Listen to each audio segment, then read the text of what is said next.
कोई बात नहीं, देखिए मेरी जिम्मेदारी ये है। देखिए मैं जानता हूँ और ये बात आप भी जानते हो, और जब मैं पहुंचा हूँ तो मैंने वो बाइट भी सुनी है। एक चैनल के माध्यम से कुछ खबर आई, हालांकि मैं सिग्नल या उसके नेटवर्क ना आने की वजह से मैं नहीं सुन पाया। जो बात मुझे समझ में आई कि वो परिवार नहीं मिलना चाहता, ये उसकी भावना है और उसको उसकी बेटे की भावना नहीं हो सकता हो। कुछ ऐसे नेता हैं जो उसको समझा रहे होंगे या तो मत मिलना, तुम उनको नीचा दिखा दो, अपमानित कर दो। सवाल ये नहीं, हम किसी के भी दुख में शामिल होने आए हैं। इसीलिए मैंने कहा, आपने जब बुलडोजर से किसी की माँ और बेटी को जला दिया गया और बुलडोजर चल गया, आप उस परिवार के उस बेटे से मिलने नहीं गए। उस बेटे को इस सरकार ने ठंड में नंगा किया था। अरे हम तो कहते हैं उस बेटे से तुम क्यों नहीं गला मिलते हो जाकर के, क्यों नहीं मिलती जाके सरकार? मैं आर्थिक सहयोग इस परिवार की भी, और अगर वो परिवार कहेगा तो मैं उस परिवार की भी मदद करूंगा। जमीन का विवाद आपके समय काल से ही चला आ रहा है।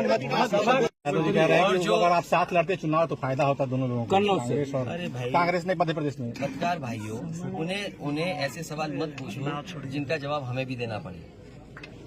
और जो बात आप कह रहे हो ना कांग्रेस की और सरकार की और जाने क्या क्या, किस नेता ने कहा? किस नेता ने कहा? कांग्रेस के किस नेता ने कहा? किस नेता ने कहा? कांग्रेस के एक मिनट, किस नेता ने कहा? नाम बताओ ना सर। नेताओं ने कहा, अरे नेता को एक नाम बताओगे? नेता किसने कहा? हम बता रहे हैं। कमलनाथ ने कहा। क्या कहा उन्होंने? कि मतलब हम भी चाहते थे, अखिलेश भी चाहते थे कि भाजपा को हराया जाए, मजबूत जो है हराया जाए।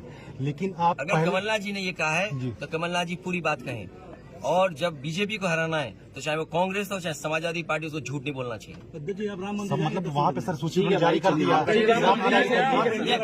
देखिए ऐसा है, राम मंदिर जाएंगे। अरे भाई वो हम सुने नहीं थे क्या कहा था?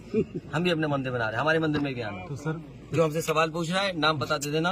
अगर उसमें आप बुलाए जाओगे तो आपको बुलाए ना बुलाए वो लोग, मैं आपको अपने मंदिर में बुलाऊंगा। हाँ तो सर ये वाला जो बात था सर अच्छा ये बताइए, गाड़ी उठा ले गए, ये परिवार चाहता था कि हमें चाय पिला दे, हम इसके घर आए। आप बताइए, चीनी चाय की पत्ती से लेकर कोई सामान नहीं ला सकते, पानी नहीं ला सकते। अरे किस बात के लिए सुरक्षा है? सुरक्षा तो इस बात की इनकी जान की सुरक्षा होनी है। अगर इनको कोई जरूरत है तो सुरक्षित होकर के जाए बाजार और सुरक्षित होकर के बाजार से लौट के आ जाए। ये इसका मतलब सुरक्षा है। सुरक्षा का मतलब ये थोड़ी कि घर को परिवार को कैद कर दो, गाड़ी उठा ले जाओ, यहाँ से सामान ले जाओ। क्या मामूली बात है? आज तक पता नहीं है कि घटना कैसे हुई। पहली, प्रेम यादव को किसने बुलाया? प्रेम यादव वहाँ कैसे पहुंच गए मोटरसाइकिल से? उन्होंने कभी जमीन ली, उनका भाई बेच रहा है। अब परिवार की बातें क्या मैं बोलूंगा जो मैं जानता हूँ या आप जो जानते हैं? जो विवाद आपके ही शासनकाल से चला आ रहा है। अगर जमीन बेच रहा है, मुख्यमंत्री जी, एक भाई ने बेच दी जमीन, इन बातों को मैं कहूँ क्या? वो परिवार अपने भाइयों के साथ कैसा व्यवहार करता था, ये बातें मैं कहूँगा क्या? ये सब आप जानते हो। इसलिए मैं आपसे भी उम्मीद करता हूँ लोकतंत्र तभी मजबूत होगा जब न्याय मिलेगा, और न्याय की भावना होती सरकार की तो खेतों में इतना कार्यकर्ता नेता नहीं दिखाई देता।